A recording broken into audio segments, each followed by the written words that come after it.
नमस्कार. Kitchen queens मध्ये तुमच्या सगळ्यांचं खूप खूप स्वागत.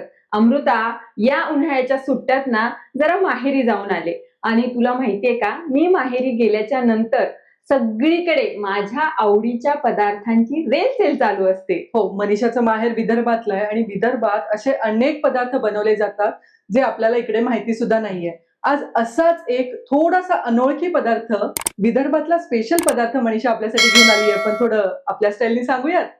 नाश्त्यासाठी करा किंवा संध्याकाळच्या जेवणासाठी करा, अशी ही तुरीची फळं लागतील एकदम भारी.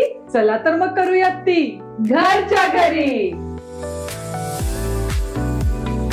आपण विदर्भात केले जाणारे तुरीतले फळं करतोय. त्यासाठी काय केलेलं आहे, मी सगळ्यात अगोदर इथे साधारणतः 1.5 वाटी तूर मी रात्री भिजत घातलेली आहे आणि त्याला काय करूया, कुकरला ना 1-2 शिट्ट्या आपण मारून घेऊया, जेणेकरून जी तूर आहे ना ती छान अशी मऊ शिजल्या जाईल.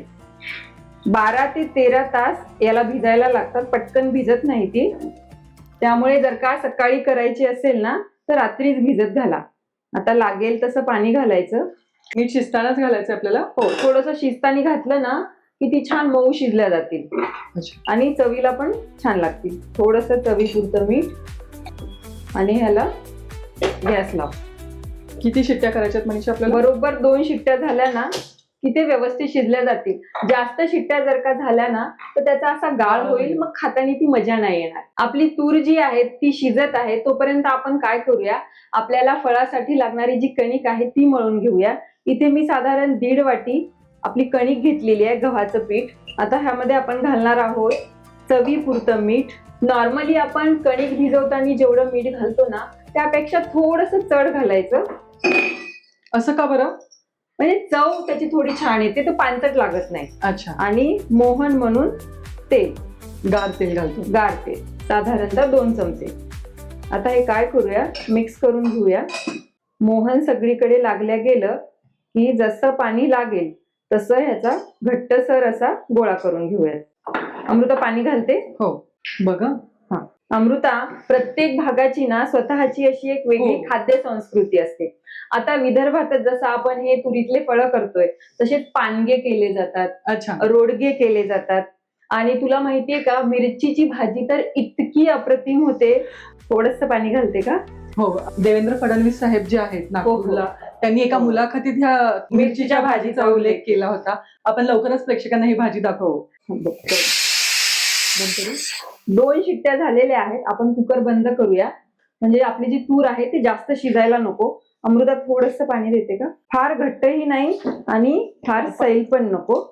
असा मध्यम आपल्याला ही कणिक भिजून घ्यायची आहे, जेणेकरून आपल्याला फळं जी आहेत ना ती नीट अशी थापून घेता आली पाहिजे.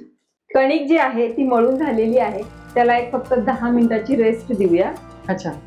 आपली तुरही शिजलेली आहे, कणिकही मळून घेतलेली आहे. आता आपल्याला फोडणीसाठी एक वाटण करून घ्यायचं आहे. त्यासाठी मी इथे ना साधारणतः अर्धी वाटी कच्चे खोबऱ्याचे काप घेतलेले आहेत. त्यानंतर 8 ते 10 लसणाच्या पाकळ्या आणि 1 इंच आल्याचा तुकडा. आता हे काय करूया, हे आपण मिक्सरला ना याची बारीक अशी पेस्ट करून घेऊया. आपलं वाटणही तयार आहे. तूर जी आहे ती शिजलेली आहे, ती आपण काढून घेऊयात. आता आपण फोडणी करून घेणार आहोत. अमृता, तेल घालते. हो, बघा किती घालू. साधारण 2 मोठे चमचे तेल घेतले. साधारणतः 2 मोठे चमचे तेल. तेल आपलं तापलेलं आहे. अर्धा चमचा मोहरी. मोहरी जी आहे ती तेलात ना व्यवस्थित तडतडली ना तरच फोडणीला छान असा वास येतो आणि फोडणी छान खमंग बसते. आता बघा, ही मोहरी तडतडलेली आहे. आता आपण ह्यामध्ये घालणार आहोत 8-10 कढीपत्त्याची पानं आणि 1 मध्यम आकाराचा कांदा, बारीक चिरून घेतलेला कांदा. बारीक चिरून घेतलेला कांदा. हे सगळं व्यवस्थित परतून घेऊया. कांदा हलका मऊ झाला ना की आपण जे केलेलं वाटण आहे, खोबरं, लसूण, अद्रकचं वाटण, ते आपण घालणार आहोत. तेही व्यवस्थित आपल्याला परतून घ्यायचं आहे. ह्याला पूर्ण ब्राऊन करायचं मनीषा आपल्याला? हो, जसं आपण कांदा किंवा वाटण जसं परततो ना त्याच प्रकारे वाटण याचं परतून घ्यायचं. असं काही फार वेगळं करायची गरज नाही. फक्त खाताना जो लसणाचा कच्चेपणा आहे ना किंवा कांद्याचा कच्चेपणा आहे तो गेला पाहिजे. आपलं जे वाटण आहे ते व्यवस्थित परतून झालेलं आहे. आता आपण काय करूया, ह्यामध्ये सगळे सुके मसाले ऍड करूया.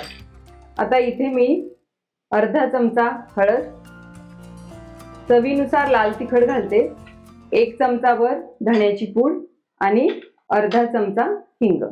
आणि ह्यातच मी थोडीशी अशी ताजी कोथिंबीर आहे ती घालते.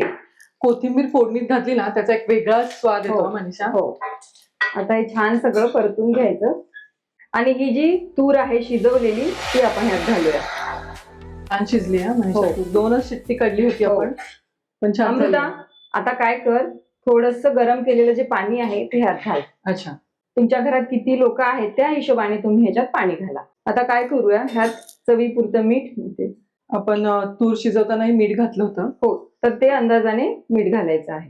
पाण्याला उकळी आल्याच्या नंतरच काळा मसाला आपण घालणार आहोत. आता हा विदर्भाचा स्पेशल काळा मसाला आहे अमृता, अच्छा. त्यामुळे तो पाण्याला उकळी आल्याच्या नंतरच घालायचा, कारण की तो खूप भाजलेला असतो ऑलरेडी. पाणी मिक्स करून घ्यायचं आणि याला छान अशी 2 मिनिटं अजून मंद आचेवरती उकळी येऊ द्यायची. पाणी जे आहे ते उकळत आहे तोपर्यंत आपण फळं करून घेऊयात. अमृता, असं थोडंसं ना तेलाचं बोट घ्यायचं, हातावरही तुम्ही थापू शकता किंवा जाड असं प्लास्टिक घेऊन ना त्याच्यावरही थापू शकता.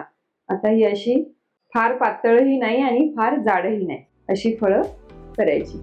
अच्छा. आता काय करूया, अशाच प्रकारे आपण ही जी सगळी फळं आहेत ना ती करून घेऊया. पाण्याला छान उकळी आलेली आहे आणि आपली फळंही रेडी झालेली आहेत. आपण ती आता ह्या पाण्यात सोडूयात आणि उकळत्या पाण्यात सोडली ना की ती चिकटणार नाही. हो, आणि पटकन शिजून वर येतं. हो. मनीषा, आता ही पूर्ण रेसिपी बघितल्यानंतर मला असं कळतंय हो. की हे थोडंसं नाही का, आपण जे वरण फळ करतो किंवा डाळ हो. ढोकळी बनवतो हो. त्याचाच एक प्रकार आहे. इथे आपण अख्खी तूर हो. वापरलेली आहे. थोडंसं म्हणजे भाग बदलला ना हो. की थोडंसं करायची पद्धतही बदलते. आता ही सगळी जी फळं आहे ती आपण टाकून घेऊया आणि एक 10 ते 12 मिनिटं याला ना शिजून घेऊया. आणि शिजली की ती आपोआपच वर येतील.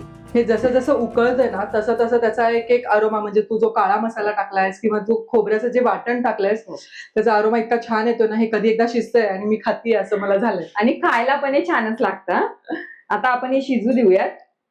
तुरीतली जी फळं आहेत ती शिजलेली आहेत आणि पाण्याला पण ना असा दाटसरपणा आलेला आहे. हो. गॅस बंद करूया आणि ही जी तुरीतली फळं आहेत ती सर्व करूया. तुझी ह्याच्यात अख्खी तूर घातलीयस ना, हो. ही खायला एक वेगळीच मजा येणार आहे. हो. मस्तपैकी लिंबू पिळायचं, हो. थोडासा कच्चा कांदा घ्यायचा आणि ह्या तुरीच्या फळांवर ताव मारायचा. तुला माहितीये का, ही तुरीतली फळं खायचा हा नियमच असतो. ह्याच्यावरती लिंबू आणि मस्त बारीक चिरलेला कांदा हे घ्यायचंच. अमृता, ही जी तुरीतली फळं आहेत ना ही मला नेहमीच खायला आवडतात, कारण हे खाल्ल्याच्या नंतर ना मन माझं अलगद माझ्या माहेरी जातं आणि ते एक समाधान मिळतं. हो, असेच एक काही पदार्थ असतात मनीषा, म्हणजे त्या पदार्थांशी ना आपल्या काही भावना जोडलेल्या असतात आणि तो पदार्थ जर समोर आला ना आपण अलगद त्या आठवणींमध्ये जातो. असे छान छान पदार्थ आम्ही तुम्हाला दाखवत राहू, पण त्यासाठी तुम्हाला काय करावं लागेल, तुम्हाला आमच्या चॅनलला लाईक, शेअर आणि सबस्क्राईब करावं लागेल आणि त्यासाठी पाहत रहा किचन क्वीन्स.